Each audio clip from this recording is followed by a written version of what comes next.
Bonjour quatrième, ça va? مشتاق لكم أنا. Yalla, ce qu'on doit faire aujourd'hui, c'est la collection de devoirs, qui est une application sur les identités remarquables. Et je veux terminer la séance par apprendre une nouvelle propriété du centre de gravité d'un triangle. Et en fait, c'est une propriété, on doit profiter de cette propriété pour apprendre à démontrer qu'un point est le centre de gravité d'un triangle, autre que la méthode qui est le point d'intersection des médians de ce triangle. Ok? Donc, je commence alors par la correction de devoir. Donc, n'oubliez pas, notre support dans ce chapitre, c'est les identités remarquables, soit pour développer rapidement, soit pour factoriser des expressions dans le cas où on n'a pas un facteur commun. Dans le cas où on a une somme de trois termes qui n'ont pas un facteur commun, qui vérifie une identité remarquable, on peut faire la factorisation. Et dans le cas où on a une différence de deux carrés qui n'ont pas un facteur commun. Donc, on commence par factoriser la première expression R, c'est 9x au carré moins 4 plus 3x plus 2, le tout facteur de 5x plus 1 plus 3x plus 2. Et là, la première étape pour factoriser, c'est souligner les termes. On commence par souligner les termes. Voilà le premier terme, le deuxième terme. La réponse de ce que j'ai souligné, c'est le troisième terme, quatrième terme, cinquième terme. Est-ce que ces cinq termes ont un facteur en commun? Non. Donc, qu'est-ce qu'on doit faire alors? On doit faire apparaître un facteur en commun. Comment? Donc, soit par une factorisation partielle, soit suivant un regroupement. Il y a plusieurs méthodes. Ok? Ici, je ne peux pas penser à une identité. J'ai 5 termes. Ok? Dans aucune identité, on a 5 termes. Donc, qu'est-ce qu'on propose de faire? Donc, là, on peut joindre les deux derniers termes en un seul terme. On apparaît 3x plus 2 dans ces deux termes. Il nous reste les deux premiers termes. On va les joindre en un seul terme. Donc, la première étape de cette factorisation, c'est regrouper ou bien réduire le nombre de termes de 5 en 3. On doit avoir alors 9x au carré moins 4 plus 3x plus 2, le tout facteur de 5x plus 1. Là, on factorise par plus 1, donc c'est plus 3x plus 2. On souligne les termes de nouveau, on a alors 3 termes. La question est la suivante. Est-ce que ces trois termes ont un facteur en commun? Non. Les deux derniers termes ont un facteur en commun. Est-ce que je peux faire apparaître un facteur en commun? On doit voir. N'oubliez pas, il faut que chaque terme souligné soit du premier terme, soit un produit de facteurs du premier degré. Il faut que chaque terme soit du premier degré, sinon il doit être un produit de facteurs du premier degré. Est-ce que le premier terme, il est un produit de facteur du premier degré? Non, il est du second degré. Donc, voilà alors une indication pour nous. Faites attention, il faut factoriser alors le premier terme. Donc, on passe à factoriser 9x au carré moins 4. Vous faites la factorisation au brillant. Ce n'est pas nécessaire d'écrire le taille de calcul de cette petite factorisation-là. Donc, au brillant, j'écris 9x au carré moins 4. Qu'est-ce que je remarque? J'ai deux termes. Donc, en fait, c'est une différence de deux termes. Lorsqu'on a une différence de deux termes, qu'est-ce que je souhaite d'avoir? Une différence de deux carrés. Est-ce que 9x au carré moins 4, c'est une différence de deux carrés? Oui, c'est 3x le tout au carré moins 2 le tout au carré. C'est pour cela, qu'est-ce qu'on doit avoir alors? A moins b, le tout facteur de a plus b. On doit avoir alors 3x moins 2, le tout facteur de 3x plus 2. Voilà, je continue. Avant, ce que j'ai remarqué en corrigeant vos devoirs, vous avez une tendance à factoriser a au carré moins b au carré par a moins b le tout au carré. Il y a plusieurs élèves qui sont en train d'écrire a2 moins b2 ou bien a au carré moins b au carré, a moins b le tout au carré. S'il vous plaît, c'est une faute de principe. Non, on ne peut pas distribuer l'exposant par rapport à une différence. Lorsqu'on a une différence de deux carrés, c'est a moins b facteur de a plus b. Ok? Donc, plus 3x plus 2 facteur de 5x plus 1 plus 3x plus 2. On souligne les termes, voilà le premier terme, le deuxième terme, le troisième terme. Qu'est-ce qu'on remarque? On a alors un facteur évident devant nous. Donc on factorise par 3x plus 2, le tout facteur de 3x moins 2. Je fais la factorisation rapidement, oui. Facteur de 5x plus 1, et là je dois multiplier par 1, n'oubliez pas 3x plus 2 fois combien me donne 3x plus 2? C'est 1.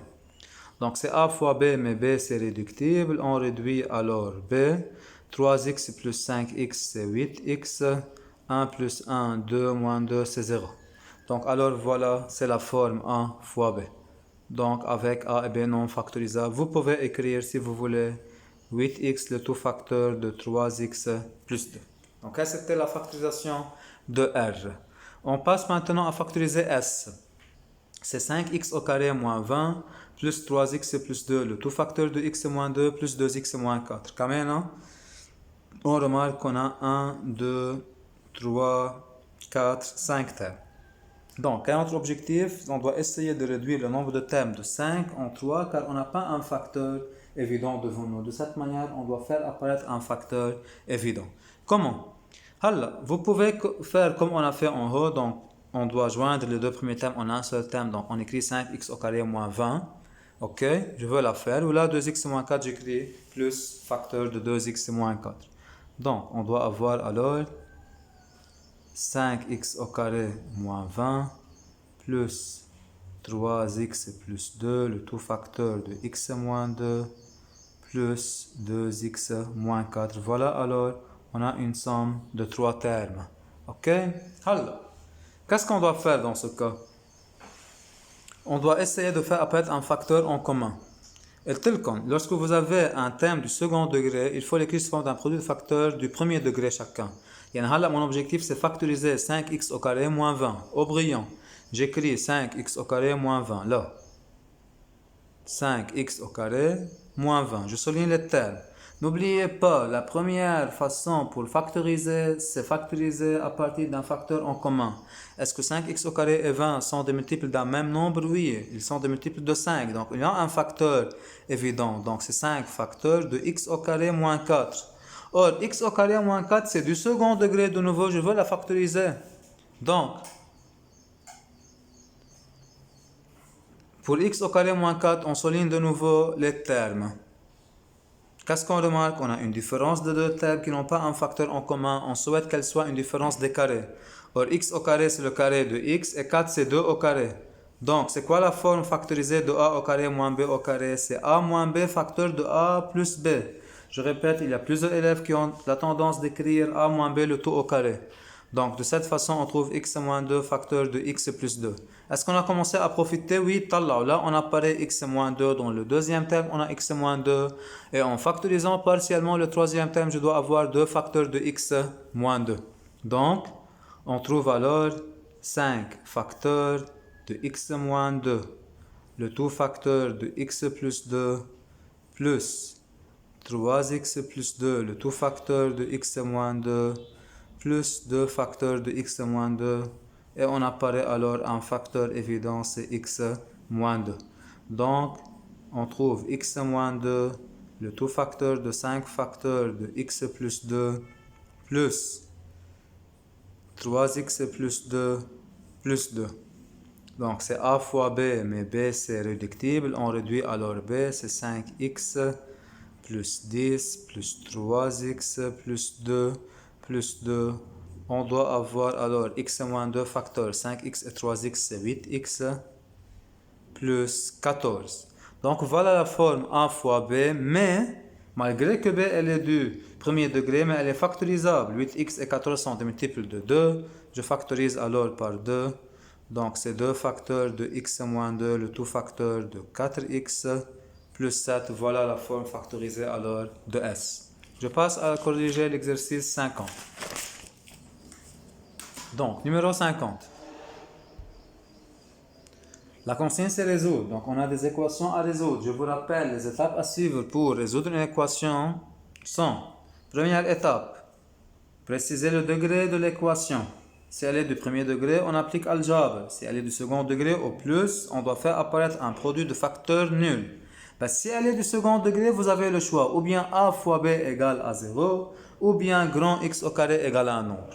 Là, la première équation, x au carré c'est égal à x, c'est une équation de second degré. Ce que je remarque, il y a plusieurs élèves qui ne précisent pas le degré de l'équation. C'est une équation du second degré. On a le choix ou bien entre a fois b égale à 0, ou bien grand x au carré égale à un nombre. Donc là, on a x au carré, ce n'est pas égal à un nombre, c'est égal à une expression qui dépend de x. J'élimine la deuxième méthode, il nous reste la forme a fois b égale à 0. Les étapes à suivre sont alors égaliser à 0, puis factoriser le nouveau premier membre. Là, la factorisation, c'est simple. Comme c'est la forme a fois b égale à 0, on doit avoir a égale à 0 ou x moins 1 égale à 0 qui nous donne x égale à 1. Les solutions sont alors 0 et 1. Alors, on doit résoudre la deuxième équation, x3 égale à x. On commence par préciser le degré. Elle est une équation du troisième degré. Comme c'est une équation du troisième degré, on a alors une seule méthode, c'est faire apparaître la forme a fois b fois c égale à 0. Ok, avec a, b et c sont du premier degré. Les étapes à suivre sont, première étape, égaliser à 0. Donc, le deuxième nombre, c'est nul. Deuxième étape, c'est factoriser pour avoir un produit de facteurs nuls. Donc, équivaut à... On a deux termes qui ont x comme facteur en commun. C'est x facteur de x au carré moins 1 égale à 0. C'est quelle forme? C'est a fois b égale à 0. Mais b est du second degré. Je continue la factorisation.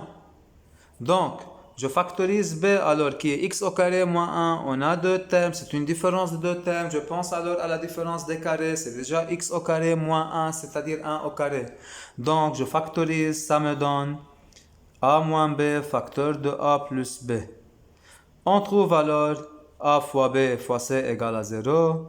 X égale à 0 ou bien x moins 1 égale à 0 qui me donne x égale à 1 ou bien x égale à moins 1. Les solutions sont alors 0, 1 et moins 1. Alors, il y en a plusieurs élèves qui ont résolu cette équation d'une autre façon. C'était une bonne méthode. Ils ont trouvé que a fois b égale à 0 avec b est du second degré. Parce qu'ils n'ont pas trouvé la forme a fois b fois c. Regardez pourquoi. Car ils ont trouvé x égale à 0 ou bien x au carré moins 1 égale à 0. Et x au carré moins 1 égale à 0, ils ont proposé que c'est une équation du second degré. Ils ont remarqué qu'on a x au carré, autour de x au carré, on a des nombres. Ils ont trouvé la forme x au carré égale au nombre 1, qui est positif. Alors x égale à racine carrée de 1, ou bien x égale à moins racine carrée de 1. Là, on trouve les mêmes solutions. Ok? Petit c. On a x moins 2, le tout au carré, c'est égal à 2x moins 4. On a une équation du second degré. On a le choix entre ou bien a fois b égale à 0 ou bien grand x au carré égale à un nombre. On a déjà grand x le tout au carré parce qu'autour de grand x au carré, on a une expression qui dépend de x. C'est pour cela on apparaît la forme a fois b égale à 0. Les étapes à suivre sont égaliser à 0. Moins, j'écris tout ce terme au premier nombre entre les parenthèses. C'est plus simple. Je souligne les termes et je factorise. J'ai un facteur évident? Non, je dois faire apparaître un facteur suivant une factorisation partielle. Donc, on trouve alors x moins 2, le tout au carré, moins 2 facteurs de x moins 2, c'est égal à 0. Donc, on a un facteur évident, c'est x moins 2. On trouve x moins 2 facteur de x moins 4 égale à 0. C'est la forme a fois b égale à 0. On trouve alors x égale à 2 ou bien x égale à 4. Donc les solutions sont alors 2 et 4. La dernière équation à résoudre, c'est x moins 2 le tout au carré égale à 9. C'est une équation du second degré. Donc on a le choix entre ou bien a fois b égale à 0 ou bien grand x au carré égale à un nombre. Je veux faire les deux méthodes. Donc première méthode, c'est déjà grand x au carré égale à un nombre. Et ce nombre, c'est 9 qui est positif. Donc, on doit avoir alors grand x égale à racine carrée de a ou bien grand x égale à moins racine carrée de a. Qui joue le rôle de grand x? C'est x moins 2. A, c'est 9. Donc, racine carrée de 9, c'est 3. Donc, x moins 2 égale à 3 ou bien x moins 2 égale à moins racine carrée de 9. Et je résous chacune des équations. On trouve x égale à 5 et là x moins 2 égale à moins 3. X ça doit être moins 1. Les solutions sont alors 5 et moins 1. On vérifie notre calcul. 5 moins 2, 3. 3 au carré c'est égal à 9. Donc on a bien trouvé la solution 5 et c'est pareil pour moins 1. La deuxième méthode, comme on a une équation du second degré, on dit on doit faire apparaître la forme a fois b égale à 0. Est-ce qu'on est capable? Oui, car on a vu les identités remarquables. Regardez comment. Première étape, c'est égaliser à 0. Deuxième étape, c'est factoriser. On souligne les termes, on trouve deux termes qui n'ont pas un facteur en commun. Parce qu'est-ce qu'on remarque? C'est une différence. Qu'est-ce que je souhaite d'avoir alors? Une différence de 2 carrés. C'est déjà le premier terme, c'est un carré. Et le deuxième terme, c'est 3 au carré. Donc, qu'est-ce que je dois avoir alors? A moins B, le tout facteur de A plus B. Avec A, c'est x moins 2, B, c'est 3. Donc, qu'est-ce qu'on doit avoir à la fin? X moins 5, le tout facteur de x plus 1 égale à 0. C'est la forme a fois b égale à 0.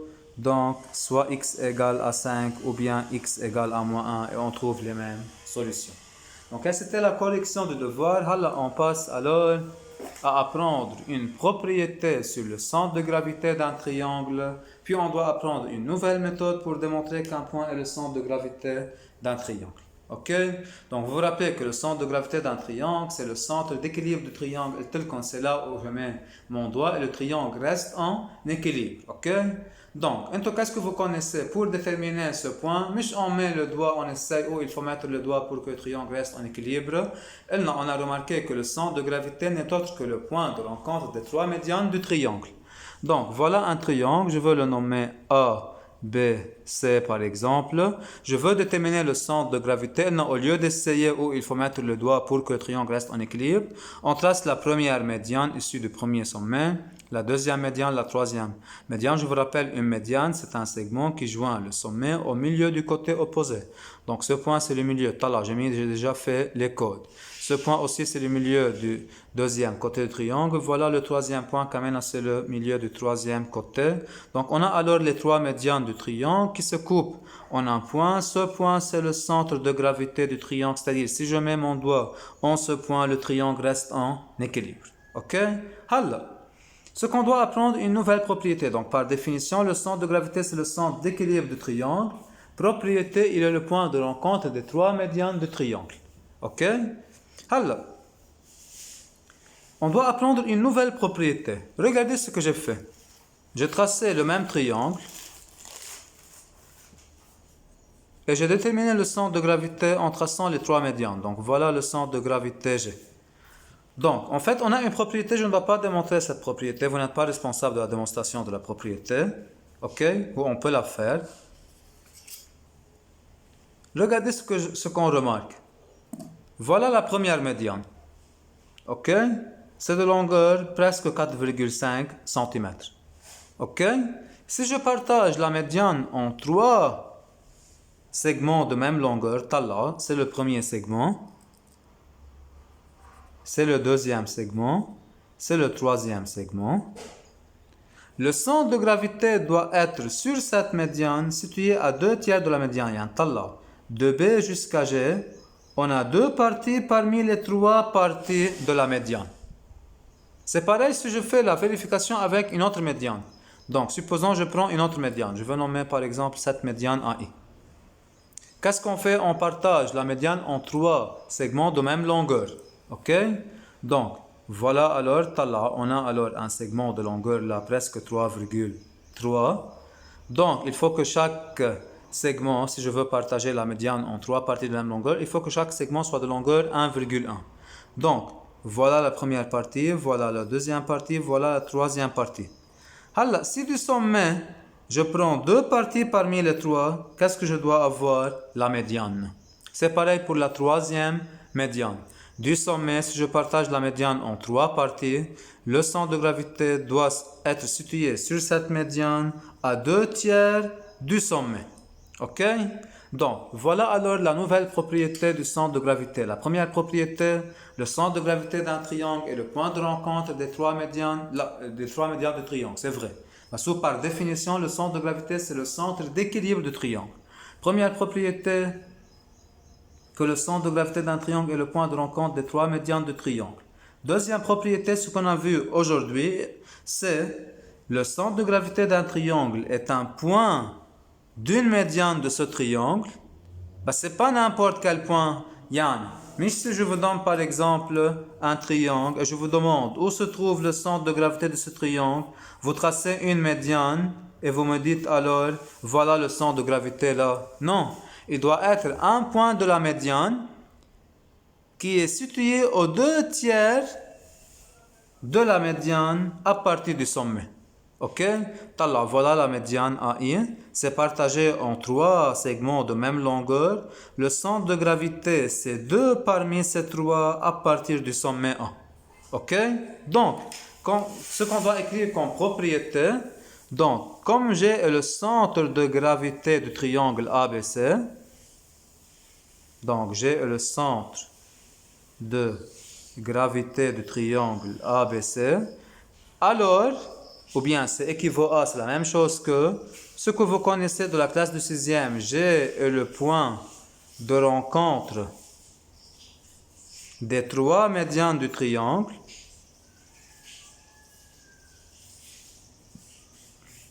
Ce qui est nouveau pour nous, G appartient à la médiane AI, G appartient à la médiane par exemple BJ, et G appartient à la médiane CK, de façon que G se trouve aux 2/3 de la médiane choisie à partir du sommet. Yann, regardez ce que je veux dire. G appartient à la médiane AI avec, au lieu de dire la phrase en français, G est situé aux 2/3 de la médiane AI à partir du sommet 1, avec AG, regardez ce que je veux dire. AG, c'est 2 parties de 3 2/3 de la médiane ou bien de la longueur de la médiane AI. Donc la longueur du segment AG, c'est 2/3 de la longueur du segment AI.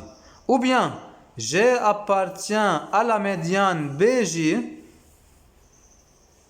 avec BG, yani G est situé aux 2/3 de la médiane BJ. 2/3 BJ, et c'est pareil, G appartient à la médiane CK avec BCG, c'est 2/3 de la médiane CK. Ok, c'est 2/3 de la longueur de la médiane CK. Ok, donc voilà alors une nouvelle propriété de centre de gravité d'un triangle. Alors, vous pouvez avoir cette égalité ou bien cette information d'une autre façon. Alors, si je vous donne que G est situé aux 2/3 de la médiane du sommet, on peut dire G est situé à 1/3 de la médiane du point I au lieu de dire du point A. Yani, si je veux comparer la longueur du segment GI à la longueur du segment AI, il doit être 1/3 de AI. Si je veux comparer la longueur du segment GI à la longueur du segment AG, il doit être la moitié. Ce sont des propriétés équivalentes, 1/2 AG. Ou bien, si je veux comparer la longueur du segment AG à la longueur du segment GI, ça doit être AG, c'est égal à 2 GI. Donc, toutes ces propriétés sont équivalentes. Il suffit de retenir une parmi ces 3. Alors, je préfère que le centre de gravité du triangle est situé sur une médiane du triangle aux 2/3 de cette médiane à partir du sommet de la médiane. Ok? Donc, regardez comment je veux trouver la médiane, le centre de gravité de ce triangle sans tracer les 3 médianes, en traçant juste une seule médiane.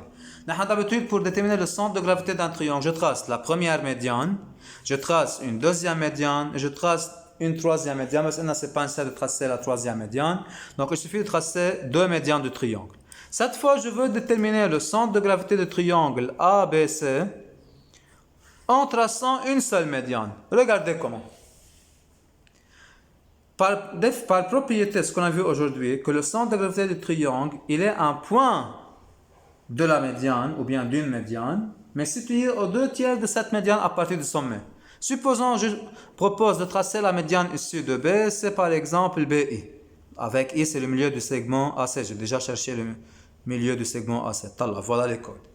Donc, où se trouve le centre de gravité? Obligatoirement, il doit être sur la médiane. Il ne peut pas être là. À la quitte, ce point n'est pas le centre de gravité du triangle. C'est sûr, ce point n'est pas le centre de gravité du triangle. Ok? Alors, est-ce que ce point, par exemple, est le centre de gravité du triangle? On ne sait pas. Qu'est-ce qu'on fait pour déterminer le centre de gravité du triangle? C'est vrai qu'il doit être un point de la médiane. Alors, G appartient à la médiane AI, G appartient à la médiane BJ, ainsi de suite. Donc, le centre de gravité il doit être sur la médiane BI. De plus, il doit être situé aux 2/3 de cette médiane. Qu'est-ce que je fais alors? Je partage la médiane en 3 parties de même longueur, en 3 segments de même longueur, et je prends du sommet 2 parties parmi les 3. Je prends la première partie, je prends la deuxième partie. Voilà le centre de gravité. C'est le centre de gravité alors du triangle ABC. Yani, si je mets mon doigt sur ce point, le triangle doit rester en équilibre. Ou bien, si je veux relier A à G, obligatoirement AG c'est quoi? C'est la deuxième médiane du triangle. Yani AG elle doit couper BC en son milieu. Si je veux relier C à G, Kamena c'est pareil, CG ça doit être la troisième médiane du triangle qui doit couper AB en son milieu. Donc, la nouvelle propriété du centre de gravité d'un triangle, qu'il est un point de chaque médiane, c'est vrai, mais situé aux 2/3 de la médiane à partir du sommet. Pour déterminer le centre de gravité d'un triangle, ou bien pour démontrer qu'un point est le centre de gravité d'un triangle, la première méthode consiste à démontrer qu'il est le point de rencontre des 3 médianes du triangle. La deuxième méthode consiste à vérifier qu'il est un point d'une médiane qui se trouve sur 2/3 de cette médiane, ou bien qui se trouve aux 2/3 de cette médiane à partir du sommet, et non pas n'importe où. Ok? Donc, c'est suffisant pour aujourd'hui, s'il vous plaît, à bien mémoriser la nouvelle propriété. À partir d'aujourd'hui, si je vous demande de démontrer qu'un point est le centre de gravité du triangle, est-ce que le point G est le centre de gravité du triangle ABC? Oui, regardez ce que vous écrivez pour dire qu'il est le centre de gravité. Vous dites dans le triangle ABC, on précise la médiane. Donc, on dit BI est la médiane issue de B.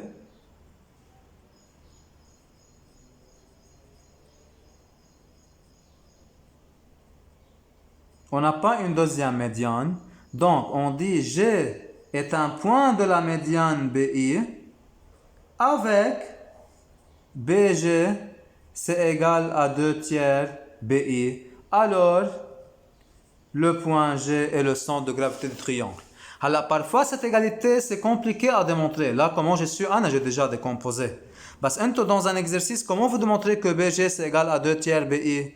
Vous dites c'est une égalité à démontrer. Vous calculez BG. Je vous donne la longueur du segment BG et je vous donne la longueur du segment BI. Vous faites le calcul. Si vous trouvez l'égalité, alors G se trouve aux 2/3 de la médiane à partir du sommet. Donc G est le centre de gravité du triangle donné.